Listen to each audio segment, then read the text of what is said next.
the thing that I asked the players after the last scrimmage and challenged them to do is, how much will you improve from the last scrimmage to this scrimmage? So that's going to happen by what you invest, what you commit to doing, every day in practice, so you're focused on what's happening right now so that you can make that improvement. So I would say we had a significant number of guys that, made strides.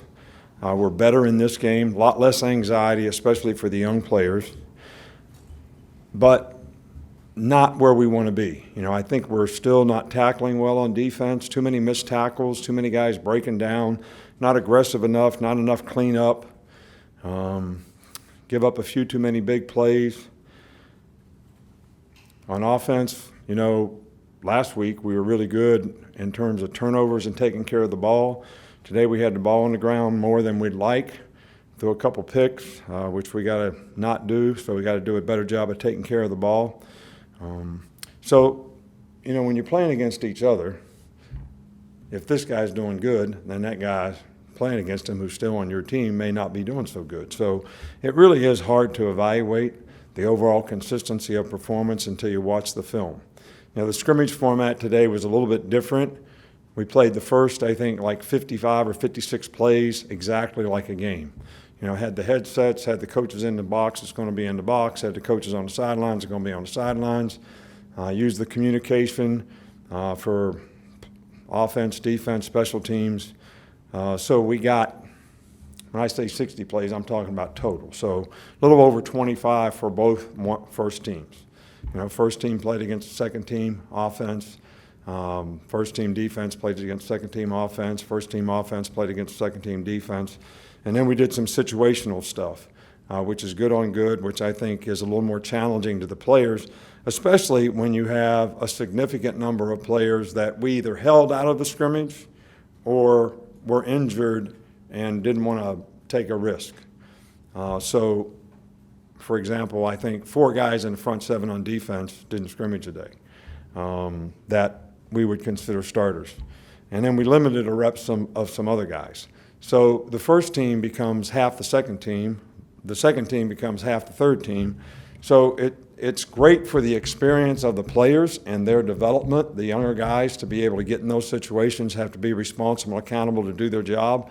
But it's also not totally realistic to see how that unit is really developing. Same thing in the offensive line. We had a couple guys out today in the offensive line. Some of them we held out. We held out Miller Forstall. He's been practicing. We held out Terrell Lewis. He's been practicing. We started a freshman linebacker out there today in Josh McMillan's place. So it's a work in progress. So our focus is still on improvement. We still have several practices where we can make improvement before we start preparation on the Duke game, the first game of the year, which is really important.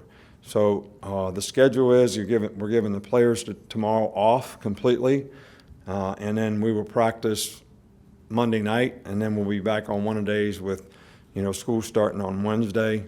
We're just one practice every afternoon, and we won't be able to flip the schedule around so we can practice some at night and try to stay out of the heat. Jerome Ford is probably the only guy that got any kind of injury today that I would say he may be out for a week. He got an ankle sprain. We don't think it's all that bad, but Doc thinks it'll be a week. Did an MRI on it and thinks he's okay. We think DJ Dale will be back to practice. He's already practiced some. We didn't let him scrimmage today. LeBrian Ray has already practiced. We didn't let him scrimmage today. Miller Forstall has been practicing. We didn't let him scrimmage today.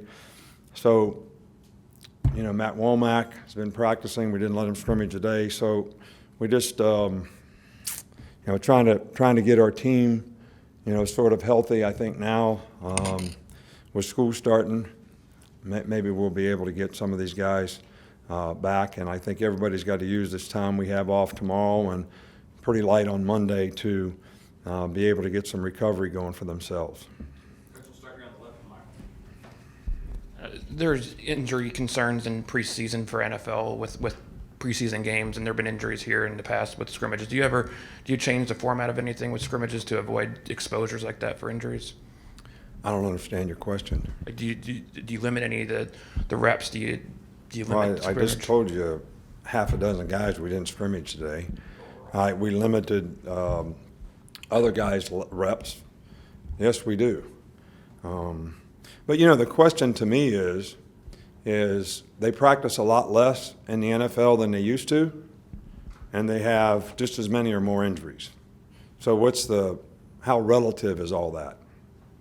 And if you're going to play football, you need to practice football a certain way so that you don't get injured. And player safety is the number one thing that, we're always concerned about in terms of the way we practice, the things that we do with our players. That's number one. And I don't think football is a dangerous game, but you have to do it correctly. You have to play safely. You got to keep your face up. You can't put your head down. That's going to enhance, head injuries. Wearing the right kind of shoes can help foot and ankle injuries. Getting the proper rest. I mean, there's a 7-year study in the NFL on guys that sleep 8 hours during the season have a 30% less chance of getting injured than guys that don't.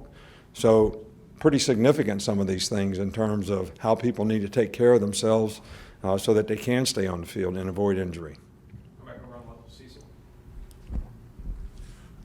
Coach, about the quarterbacks, how did Tua perform today? And then behind him, is there starting to be separation? You mentioned Mac last week, and is there continuing to be separation between Mac and the other guys at that position? Well, Mac is way ahead of the other guys. I mean, he's been here in the program for a couple of years. He knows the offense. He's really smart.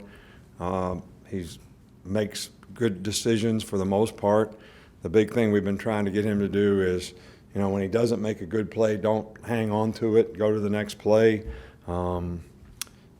And he's done a much better job of that. And he's been very productive in both scrimmages that we've had. I mean, he really has. So he got some opportunities with the first team today. We gave him some opportunities last week with the first team. We're happy with Tua's performance to this point.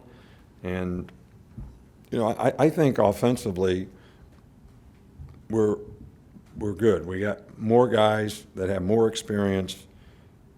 And the only position that we don't have a lot of experience as is really tight end. Every other position that you point to, there's guys that have a significant amount of playing time, whether they were starters or not. And we have a little bit more age, a little bit more maturity. Defense, we got a lot more younger guys that have to grow up and learn how to play and, understand that we have 10 guys do what they're supposed to do. One guy doesn't, the other team makes a play. Somebody doesn't get covered, somebody's not in the right gap, whatever it is. So if you're going to play together on defense, team defense is really important to being successful. And I think that we like these guys, and I think they're going to develop and be able to contribute to our team, and I think it's going to be really important to the success of our team that they do that. You said that you started a freshman at inside backer today. What did you say of him and the other young guys at that position? He did a good job. I like to watch the film. He's a football player. It's important to him. He runs and hits people. Is he where he needs to be in terms of what to do, how to do it, why it's important to do it that way? But when we've had guys like this in the past, whether it was C.J. Mosley playing, was a freshman, Hightower playing, was a freshman, Rolando McClain playing, was a freshman, we just put them in there and play them. And they got to get some on-the-job training. And there's still competition at that position, but he's a guy that has made plays throughout fall camp so far that we're hopeful we'll be able to continue to improve and develop and play like a starter. What have you seen out of the defense's ability to get after the quarterback leading up to today and then especially today in a more game-like situation? Well, the guys that can get after the quarterback, a lot of them didn't play today. 33's been a good pass rusher, 24's been a good pass rusher, 99's developed into a much better inside pass rusher. We want LeBron Ray to develop as an inside pass rusher. He hasn't been out there enough to really be able to evaluate that circumstance. Chris Allen can rush a little bit off the edge. I think King, as a freshman, has some ability to rush. So we've got some guys that certainly need to develop, but I think they have, some opportunity to be able to do that.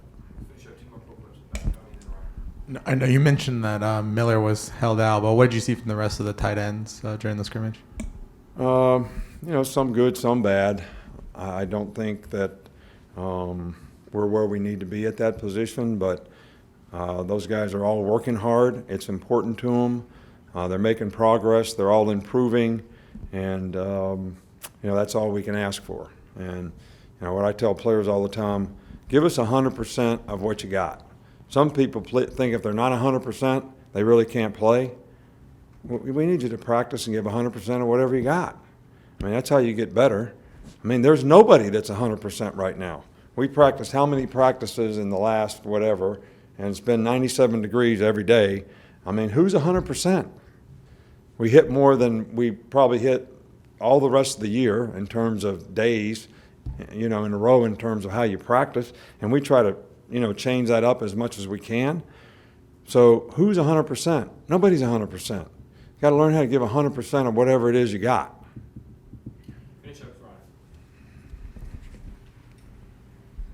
How much more comfortable is Tua with playing from under center this year, and how much do you think that could enhance your execution in the red zone?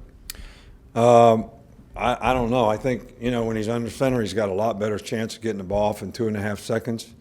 So that's one of the things that I'm really impressed with.